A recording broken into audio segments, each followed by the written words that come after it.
Yes, good morning to all. Now I'm going to discuss about the topic called adsorptions. We all know that term absorption. Now it is entirely different from the term is called adsorptions. So now let us see, so what is the difference between that absorption and adsorptions?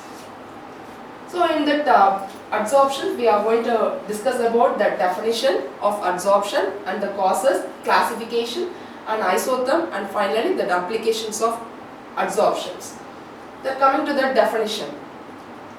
So here what is called the adsorptions? So the adsorption is that phenomenon. It is the process of the higher concentration of molecules or molecules of a gas or a liquid solute at the surface of the liquid than in the bulk of the solutions. So that is called adsorption. So in which we have two different terms. The first one is called adsorbent and adsorbate. That is the solid which take up that the gas molecule or the solute molecule is called as adsorbent, and the gas or a solute which is held to the surface is called as adsorbate.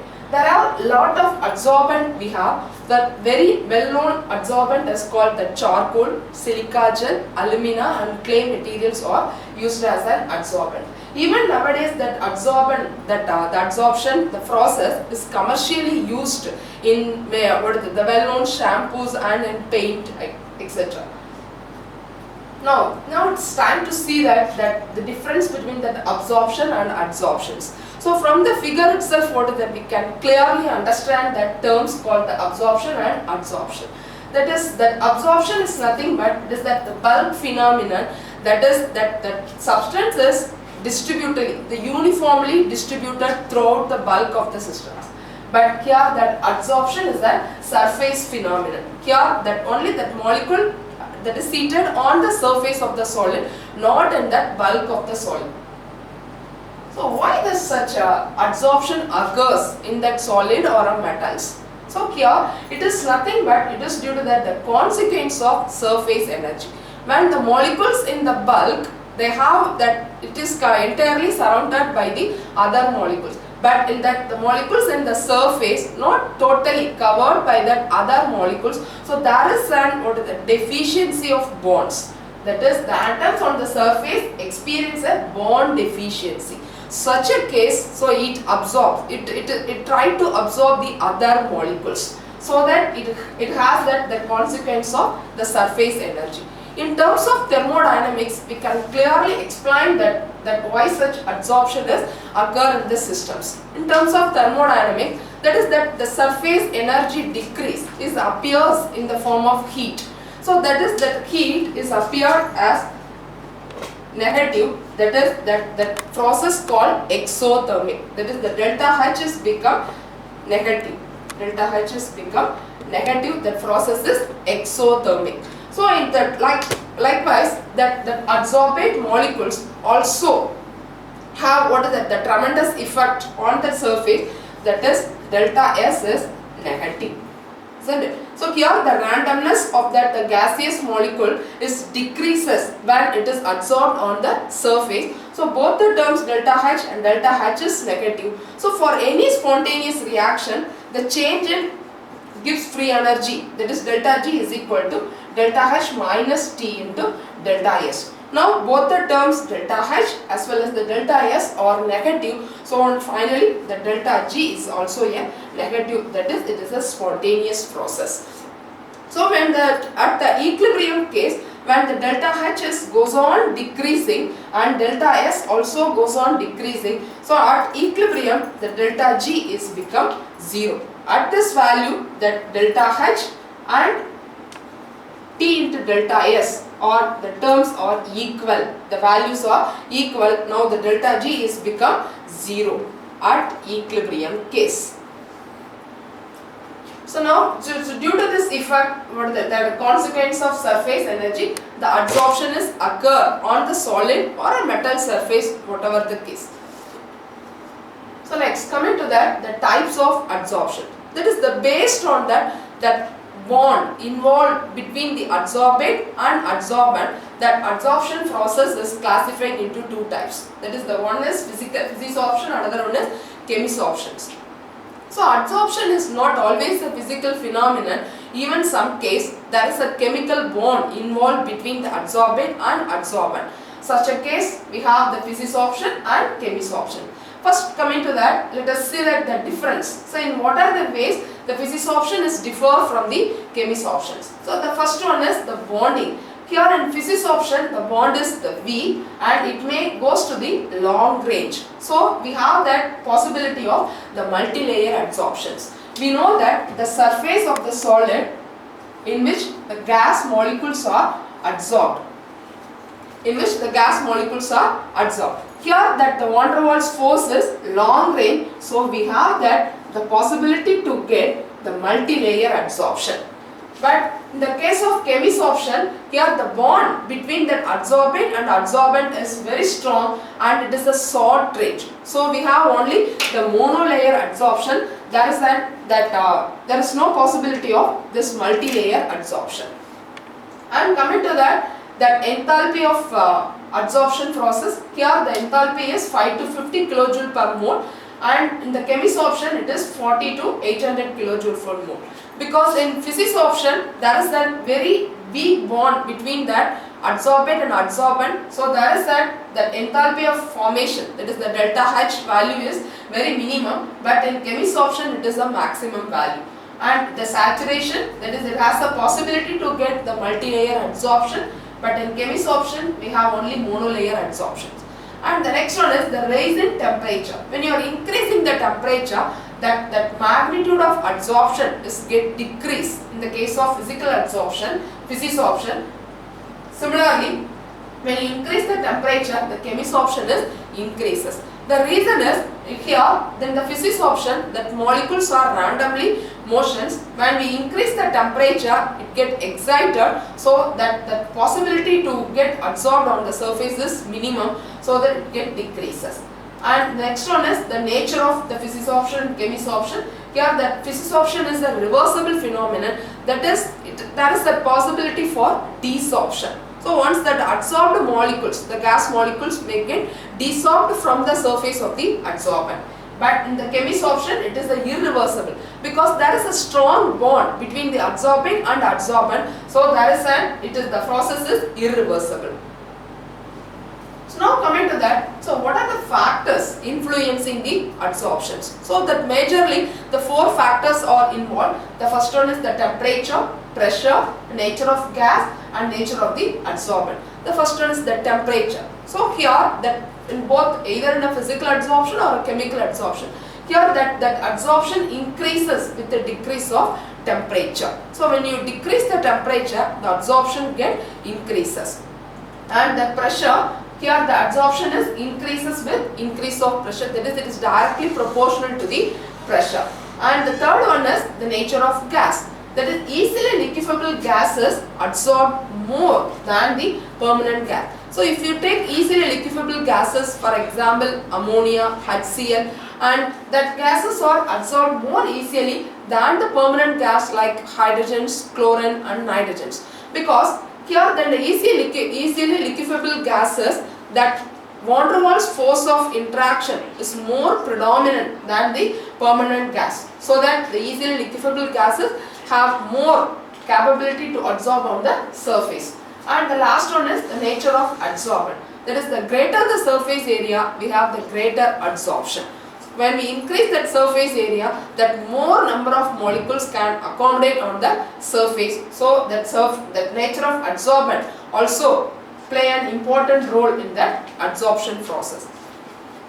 And the next one is that adsorption isotherms. So there are many types of adsorption isotherms. So here that adsorption isotherm is the graphical phenomenon, that is, it is a plot of the magnitude of adsorption as a function of its either pressure or concentration at constant temperature. That is very important.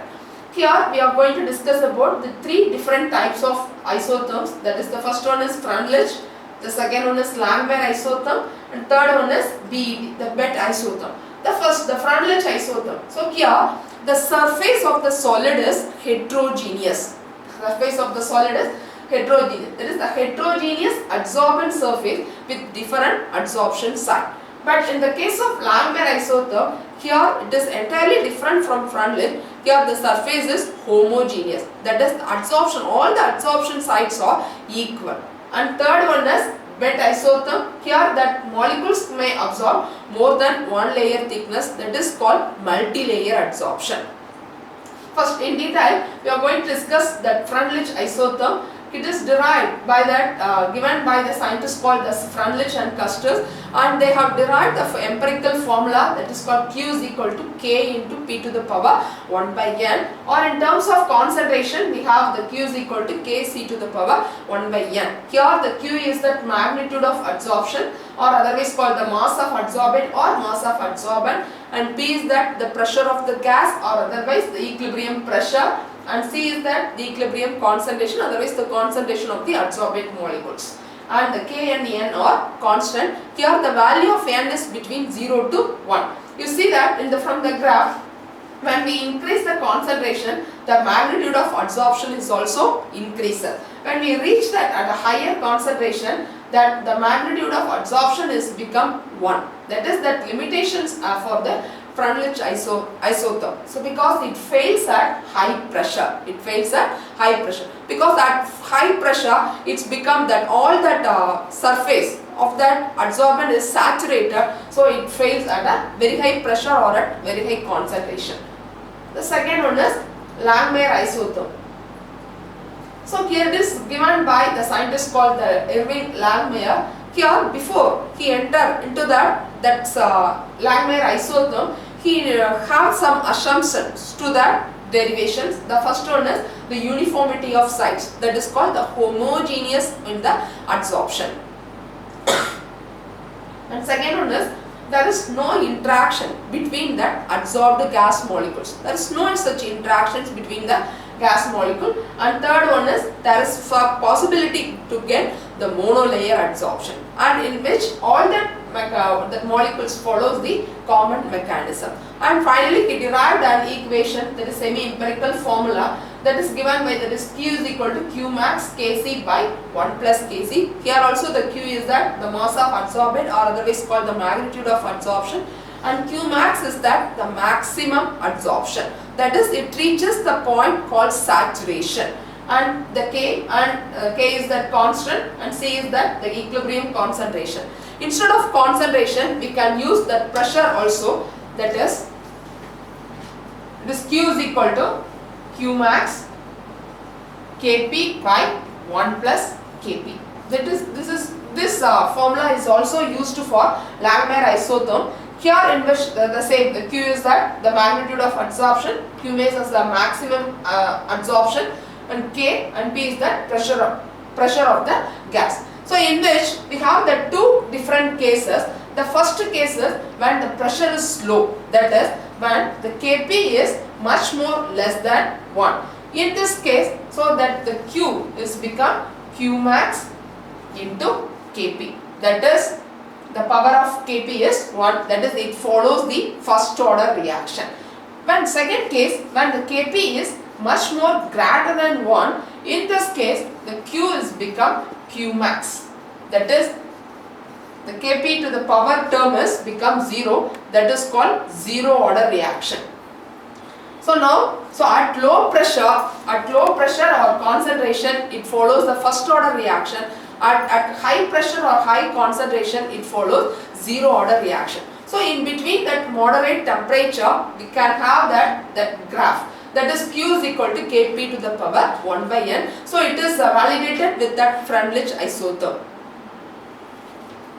And the next one is bed isotherm. So here the three scientists called the Brenner, Emmett and Edward Teller, so derived an equations for multi-layer adsorption. So what are the failures? The failures of Freundlich and the failures of Langmuir are overcome by that scientist, that bed isotherm. So in which they assume that, so here possibility to get multi-layer adsorption. The second one is that there is no transmigrations of the molecule, that is there is no movement of the gas molecule and there is no interactions between the gas molecules. And third one is equal energy. So that is all the adsorbed gas molecules have that equal energy. and fourth one is Langmuir to each layer. That is that all that assumptions of the Langmuir is applicable to the each layer of adsorption. Here that finally they derived an equation that is given the formula, that is Q is equal to Q max Kb C by Cs minus C into 1 plus Kb minus 1 into C by Cs. So here the Cs is called the saturation, that is called the solubility limit, so in which all the adsorption sites are filled by the gas molecule, that is adsorbed by the gas molecule, and here the Kb is a parameter related to the binding intensity of the all layers. So here there is a multi-layer adsorption between the gas molecules. Here there is a possibility to get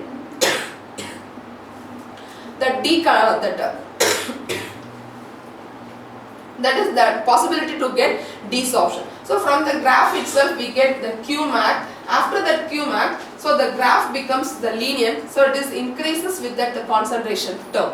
So that we are getting that the desorptions in the second or third layer. And that coming to that, the applications of that adsorption isotherm. So we have that many applications, but I have taken only the three things. That is, the first one is the activated carbon, silica gel and zeolite, and third one is the protein as an adsorbent. Here the first one is activated carbon, so it is that hydrophobic in nature. It has that greater surface area, that is 500 meters square per gram. So it is used in the wastewater treatment and decontaminant in pharmacies. When that activated carbon is mixed with that contaminant water, it is purified, so by that activated carbon. And the second one is silica gel and zeolite. Here the silica gel is hydrophilic in nature, so it is easily absorb the water molecule, and it has a polar nature, and it is the drying of process air and the carbon dioxide and hydrocarbon removal from the natural gas, and third one is vapor adsorption in refrigeration. Even when you are buying any kinds of electrical equipment, so in that box we can find a small piece of packet. So that packet contains the silica gel or that alumina is present, so it absorbs the moisture in that electrical equipment, that box, so that equipment is safe from the corrosions. And third one is the protein adsorptions on biomaterial or cells. So it is that the natural phenomenon occur in our body. So when you are taking a food, it is finally digested, that the protein, vitamins are adsorbed through the biomolecules or through the cells. So it is that the natural phenomenon. So that we can come to that end of that applications of the adsorption process. So now we can have the summary about that.